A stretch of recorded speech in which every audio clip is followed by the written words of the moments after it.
8th September, Friday, the Nativity of Blessed Virgin Mary. Peace amidst chaos. Behold, the Virgin shall be with child and bear a son. In the first reading, Micah, looking toward the future, utters prophetic words about Bethlehem.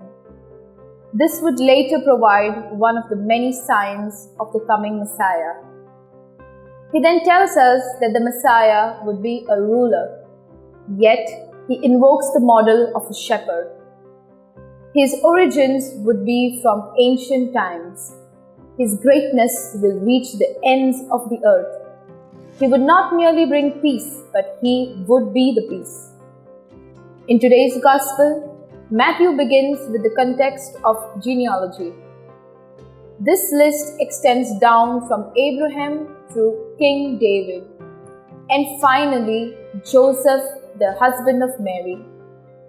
This lineage helps us to understand how Bethlehem becomes Jesus' birthplace, as it is the city of David where Mary and Joseph must return. From the Gospel, we learn that Joseph's encounter with the angel changed his plans.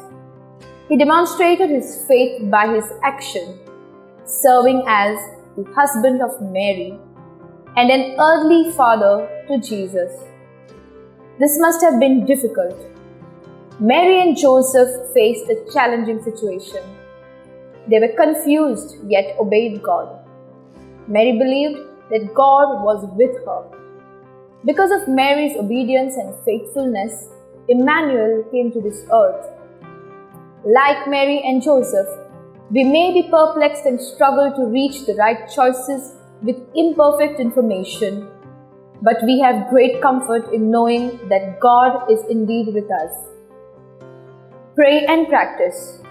Lord, as we celebrate the Nativity of our Blessed Mother, like her, may we ever be faithful to you even though we don't see the other side of the tunnel.